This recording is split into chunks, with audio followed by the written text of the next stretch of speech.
ये हमने एक कैश बॉक्स गार्ड बनाया है जिसको हम किसी कैश बॉक्स के अंदर प्लांट कर सकते हैं। और जैसे कैश बॉक्स को ओपन करेगा तो उस पर लाइट फॉल होगी। यहाँ पे एक सेंसर लगा हुआ है, लाइट सेंसर, जो लाइट को सेंस करता है, और लाइट जैसे सेंस करेगा उस कंडीशन में ये रिले को ट्रिगर कर देगा और अलार्म ऑन हो जाएगी। फॉर एग्जांपल ये अभी हमने इसको क्लोज कर लिया है और इसको ऑन किया हमने पावर सप्लाई, तो आप देख सकते हैं ये डार्कनेस में है तो कोई अलार्म ट्रिगर नहीं हो रहा है। ये जैसे ही ऑन होगा यानी इसके ऊपर जैसे लाइट फॉल होगी उस कंडीशन को तुरंत सेंस कर लेगा और ये अलार्म बजने लगेगा और ये लाइट फ्लैश होने लगेगी। ये एज ए सिक्योरिटी सिस्टम कहीं भी यूज़ हो सकता है। अब हम देखते हैं इस किट को हमें कैसे बनाना है। इसको बनाने के लिए जो भी कंपोनेंट्स चाहिए और जो पीसीबी बोर्ड चाहिए वो हम आपको प्रोवाइड करेंगे। और इसके अलावा जो टूल्स चाहिए होंगे इसको बनाने के लिए, जैसे एक मल्टीमीटर चाहिए, एक सोल्डिंग आयरन चाहिए, सोल्डिंग वायर चाहिए, अलाइनर चाहिए, कटर चाहिए, एक्सेट्रा, ये सारी चीज़ें आपके पास होनी चाहिए। यानी जो सोल्डिंग के लिए जो भी रिक्वायर्ड कंपोनेंट्स हैं वो सारे, रिक्वायर्ड टूल्स हैं वो सारे आपके पास होने चाहिए। तो इसको बनाने से पहले आप इस वीडियो को पूरा एक बार देख लेंगे कि इसमें कैसे समझाया गया आपको कैसे कंपोनेंट्स को माउंट करने हैं और कैसे उनकी सोल्डिंग करनी है, कैसे टेस्टिंग करनी है। सारी चीज़ें देखने के बाद ही आप इसको बनाने के लिए प्रोसीड करेंगे। तो इसकी पावर सप्लाई सबसे पहले हम देखते हैं कि इस बोर्ड पे कंपोनेंट्स हमें किस डायरेक्शन में लगाने हैं। ये एक पीसीबी बोर्ड है जो कंप्लीट हो चुकी है, यानी इसको बनाया जा चुका है, इसकी डिजाइनिंग कंप्लीट हो चुकी है, इसकी मैन्युफैक्चरिंग हमें करनी है अब। तो इसमें जितने भी कंपोनेंट्स लगे हैं वो सारे हमें स्टॉप लेयर से लगाने हैं, जिधर ये कोई ट्रैक नहीं है। ये देख सकते हैं हम दूसरी साइड पे सारे ट्रैक्स बने हुए हैं। तो जिधर ट्रैक्स हैं उधर से हमें सोल्डिंग करनी होती है, जिधर ये हमारा लेयर है जिधर से सारे कंपोनेंट्स माउंट करने होते हैं। जैसे ये कनेक्टर है, कनेक्टर यहाँ लगेगा, स्विच है, स्विच यहाँ लगेगा, देन ब्रिज रेक्टिफायर वो यहाँ लगेगा, कैपेसिटर है वो यहाँ लगेगा, देन यहाँ पे रेगुलेटर आईसी है। तो हम देखते हैं एक एक करके सारे कंपोनेंट्स किस तरह से हमें लगाने हैं। तो सबसे पहले हम पावर जैक की बात करते हैं। पावर जैक पावर सप्लाई को कनेक्ट करने के लिए यूज़ किया जाता है। इस पीसीबी बोर्ड को इसी जैक के थ्रू पावर सप्लाई मिलेगी।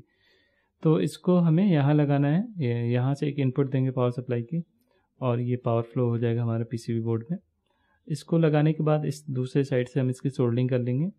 देन यहाँ पे एक पावर स्विच है, पावर स्विच लगाने से पावर सप्लाई को हम ऑन ऑफ कर सकते हैं, तो वो हमें इस बोर्ड पे यहाँ लगाना है। देन रेक्टिफायर है, रेक्टिफायर लगाने के बाद इसका जो पॉजिटिव पिन है रेक्टिफायर का आप देख सकते हैं वो इस डायरेक्शन में रहेगा, इस पॉइंट पे।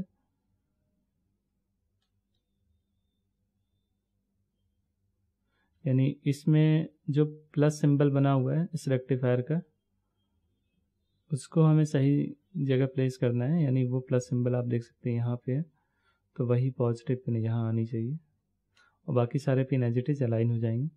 इसके बाद एक कैपेसिटर हमें लगाना है। कैपेसिटर का पॉजिटिव पिन अंदर की तरफ, नेगेटिव बाहर की तरफ होना चाहिए, यानी वो हमें इस डायरेक्शन में ऐसे लगाना है। इसके बाद 7805 आईसी लगानी है, वोल्टेज रेगुलेटर आईसी, तो वो हमें यहाँ लगा लेना है। इसको लगाने के दो तरीके हैं, या तो आप केवल इस आईसी को लगाएं या फिर इसका बेस लगा के उसके ऊपर आईसी को हम माउंट कर लें, यानी इसको लगा के इसके ऊपर आईसी हम कनेक्ट कर दें। देन यहाँ पे एक रिले है, रिले को लगाने के लिए आप देख सकते हैं यहाँ कनेक्ट पॉइंट बना हुआ है, इस पॉइंट पे हमें रिले को लगा लेना है। और इसके बाद यहाँ एलईडीज़ लगी हैं, एलईडीज़ को आप देख सकते हैं कि एलईडीज़ को लगाते समय उनके पॉजिटिव नेगेटिव डायरेक्शन को हमें ध्यान रखना होता है। यानी इस एलईडी का पॉजिटिव पिन ये है, तो ये हमें ऐसे लगाना है इस बोर्ड पे।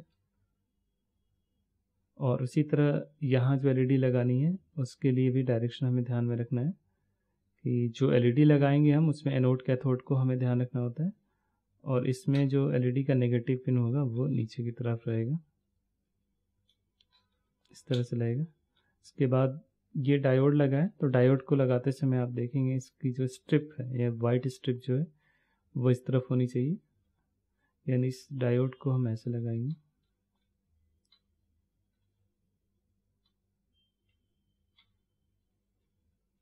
ये डायोड ऐसे लगा लिया। ये 2 पिन कनेक्टर है जिस पे हमें ये एलडीआर लगाना है, तो एक 2 पिन कनेक्टर हम यहाँ लगा सकते हैं। और एलडीआर को हम किसी भी डायरेक्शन में लगा सकते हैं, तो इससे कोई प्रॉब्लम नहीं होगी। आप सीधे सीधे किसी भी डायरेक्शन में इस 2 पिन कनेक्टर को यहाँ लगा सकते हैं। इसके बाद यहाँ पे एक ट्रांजिस्टर है, ट्रांजिस्टर को लगाने से पहले या तो आप उसका बेस लगा लें पहले और इसके ऊपर ट्रांजिस्टर लगाएं, या फिर डायरेक्टली हम ट्रांजिस्टर को इसमें माउंट कर सकते हैं। इसके बाद ये आईसी का बेस यहाँ हमें लगाना है, जो भी आईसी हमें लगानी है उसका बेस पहले हम लगा लेंगे। और बेस लगाने के बाद ये 4017 काउंटर आईसी है, उसका बेस लगाते समय आप देखेंगे कि इसकी जो नॉच है बेस की, ये जो नॉच जो कट बना हुआ है वो ऊपर की तरफ रहेगा और इसके ऊपर हम इस आईसी को माउंट करेंगे। और यहाँ पे एक 2 पिन कनेक्टर से ये बजर लगा हुआ है और ये एक और ट्रांजिस्टर है, इसको भी इसी तरह लगाना है लेकिन फ्लैट सरफेस इसका अंदर की तरफ रहेगा। और ये एक कैपेसिटर है, इलेक्ट्रोलाइटिक कैपेसिटर, इसका नेगेटिव पिन अंदर की तरफ है जैसा आप इसमें देख सकते हैं। इस और रेजिस्टेंस जो भी है वो किसी भी डायरेक्शन में हम लगा सकते हैं। और ये एक सिरेमिक कैपेसिटर हमें लगाना है 0.01 माइक्रोफैराड का। तो ये सारे कंपोनेंट्स लगाने के बाद इसकी पावर सप्लाई हम लगा के ऑन कर लेंगे। पहले आप चेक कर लेंगे अपने पीसीबी बोर्ड में कोई शॉर्ट सर्किट ना हो या फिर कोई ट्रैक डिसकनेक्टेड ना हो। मल्टीमीटर्स की कंटिन्यूटी से हम चेक कर सकते हैं उस चीज़ को। इसके बाद हम इसकी पावर सप्लाई एक बार टच कर लेंगे, तो इसको हम पावर ऑन करेंगे। पावर ऑन करके 7805 के आउटपुट पे हम वोल्टेज चेक करेंगे। अगर वो 5 वोल्ट आएगा तो ऑलमोस्ट 5 वोल्ट आना चाहिए, तो हमारी सप्लाई सही है।